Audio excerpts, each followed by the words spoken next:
associated with the same night, say goodbye? Right, yeah. So I didn't know the Blue Jays side very well, aside from a lot of the staff. I got to know the minor league side really well, like way too well.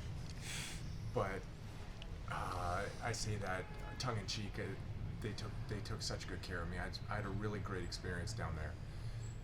The health and performance staff was great. The coaching staff at all the levels. It just made me feel like I was welcome from the get-go, and I was also listened to. Not that I speak much, but they just took great care of me. So to be able to come to the stadium, be able to say hello and catch up with some of my long time friends is really cool. I had to hustle in from Buffalo, and good thing I caught it. So yeah, I was intending on watching the game, but I had some car issues. So you made the Instagram right in Buffalo, and then Yeah. you hopped in a car from here? Yes. And I thought it was appropriate because it was I was not waxing and waning, but I had moments where I was, is this the right thing to do? And do I want the organization to tell me that I'm done? And I just decided, you've played long enough, you can interpret, what's going on. And I was awful. Down there.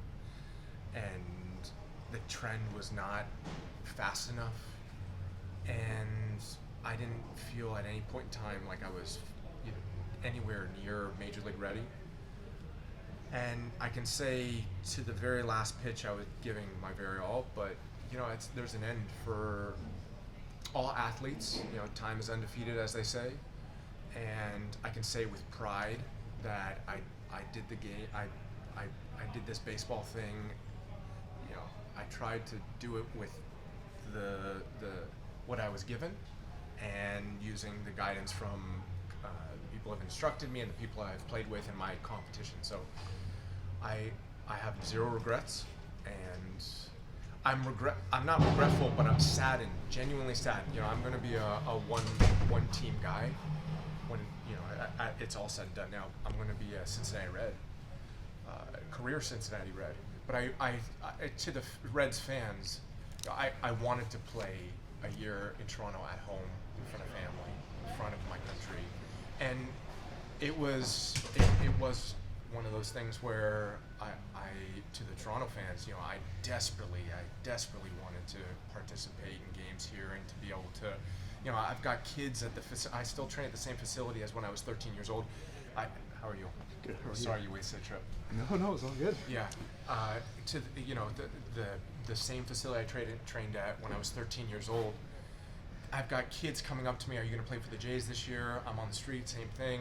I'm really saddened that I wasn't able to make it happen. That I wasn't able to arrive and perform at the Rogers Center in a Blue Jays uniform, representing the city that I grew up in, the country that I grew up in, and my people.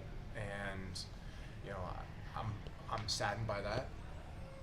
But how am I going to show up and make it? This isn't my organization. So how can I show up and make it my day, my moment? Here's an at-bat, here's a game, here's a stretch of time. To me, it's disrespectful to the game. I also think it's disrespectful to the paying fans that want to see a high-end performance, and I would have given them an awful performance. So truly, I can say that I tried my very best, and I just came up short. And I've had 22 years of not coming up short, so I guess I'm due. So When did you make the final decision? it was like a couple nights ago. I went over I had a lunch with my family, my mom and brothers and niece and nephew, and I was like, wow, this feels good. Like I've been I don't want to say isolated, I'm not going to be dramatic here, but I've been in a hotel room for 4 or 5 months with the ankle injury, with the minor league level stops, and I can exchange the time alone for good performance, but I wasn't performing well enough to be able to make that transaction. And so I was asked to pinch hit today Donnie Murphy, the bench coach, says, would you like to pinch hit? And I said, I'm available, but not really. And how are you gonna represent this sport? The fans come to watch hunger and aggression. They come to watch people playing at their very, very best, not passing on professional at bats. That's enough. That's enough. So, that's not the reason, the moment. I've had many moments over the past several bit, but I would say the poor performance over the last few weeks, the lack of improvement, and you just get, when you're older, it's just, the game is so unforgiving. Every day, day game, night game, day game, travel. You know, I have 8-hour bus ride, 6-hour bus ride, and then obviously when you're here, the flying and the late nights and the late arrivals. So, and again, it's a trade-off I'm willing to make as long as I give the fans the goods. And I was not giving the Buffalo fans any satisfying moments, and I certainly wouldn't have given any of the fans any satisfying moments that I think wouldn't have been anything but selfish. Have you given? Yeah. No, I'm not. Won't be driving a school bus anytime soon. No, I'm not thinking about. I probably should think about what's next, but I'd like to go for a walk in the morning. Like wake up at early, like at 7 or 8 o'clock. Go to the library, read for a bit. Maybe take a yoga class. Really, I have no plans yet. So I start school in October, though. I've been doing school for a while, but I continue school in October. So that's the only thing online. Maybe some traveling. We'll see. What's the school? What's the I go classes? to Arizona State online. Spanish major. So Did you say you had car trouble? yeah, my car ran out of juice. Electric car? You're gonna make this political if I answer that question. I don't know about that. That's a political question. I know it's only been a few hours since you actually retired, but what's the feeling now compared to like this time 48 hours ago? Again, the only I'm regretful and sad I didn't get to play in front of the Toronto fans. I say that sincerely. Like the feeling of playing in front of the fans here would have meant a lot to a lot of people that I'm close to. But you know, I've taken pride in playing well. I want to play well, and I wasn't doing that, and so I don't think I would have given them, you know, a satisfying experience. So, yeah. Do you just at least feel kind of glad that you tried this year? I know you said that a Yes. little bit, but it's like you don't have to look back and think, oh, Yes. did I have one more year in me or something? I can't tell you. I'm not going to be. There's so many people encountering many more challenging things, of course. But it was hard. I was in a hotel room for about 127 days. My ankle was injured. I had my feet up all the time because I couldn't go for a walk. I couldn't be out. I'd be out on my feet. Rehab table for the 4 months in a row, trying to get back. And the thing that was most difficult was every night I'd go home and watch the Jays games. And I was trying to get to know the team. And there was a point at about the 3-month mark where I wasn't recovering well enough I couldn't run, I couldn't swing, and I wasn't jumping well. I wasn't doing anything that you need to be at this game speed. And I had to stop watching the Jays games because it hurt so much. Because I wanted to so desperately be a part of this team. How can I fit in with the guys? How can I compliment so-and-so? How can I help in any sort of way? And it just took so long to recover that I found that challenging. And I did the very best I could with my rehab. I did the best I could in my game competition, Dunedin, Buffalo. No griping, no complaining. I was really proud of that. But I just was not good enough, and that's the end of it. You know, I'm a big fan of the UFC, and I watch fighters that retire at the right time and stay too long, and I hear the commentary from the commentary crowd, and I just think, oh, I want to make sure I retire at the right time.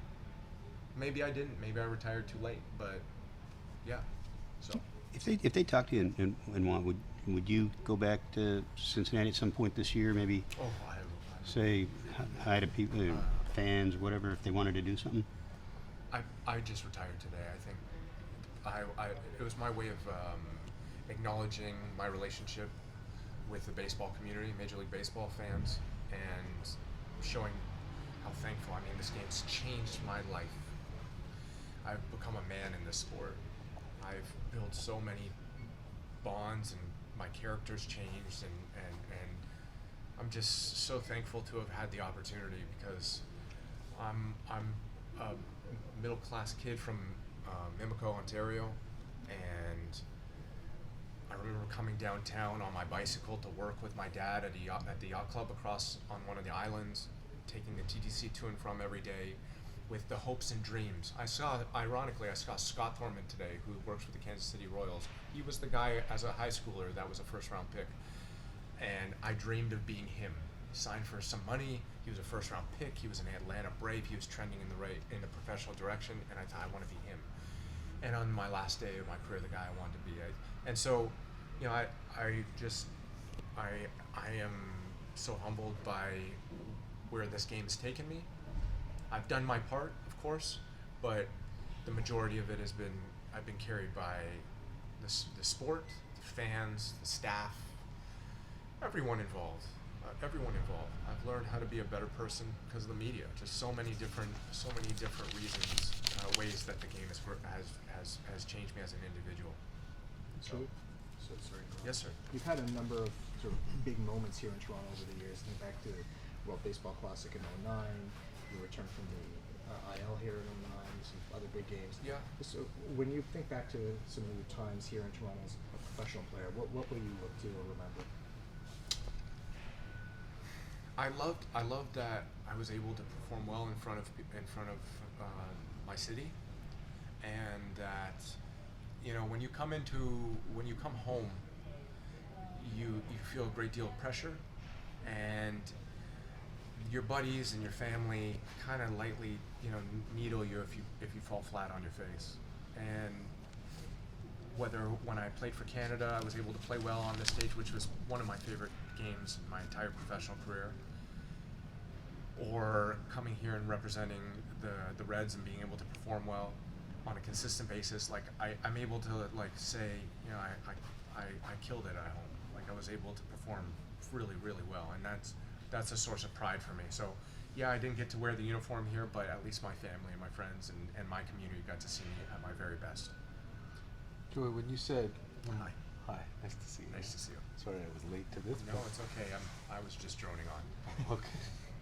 But you said, you know, maybe you retired a little too late. Is there anything in you thinking that maybe you retired a little too early, that having been hurt each of the last 2-3 years, that maybe a healthy winter and a healthy spring might have left something to put out there? I thought about that on the ride here, and I don't see that happening. I think I'm done. It was really hard. Not in a I can't face the. It was just hard failing. Like you get the immediate feedback from the fans, and there's times when there were some big moments in Buffalo that I heard groans after outs. So when I was playing for Louisville last year, groans or dissatisfaction after outs in big situations. This game's faster. I'm not fast. This game is about more dynamic defense. The game has changed over the course of the back maybe quarter of my career. I'm slower. I don't, you know, and the one thing that I could attempt to do is, you know, perform offensively, and I've been awful especially for my position. So at some point the writing's on the wall, and I'm good. Joey, you've always been such an analytical player.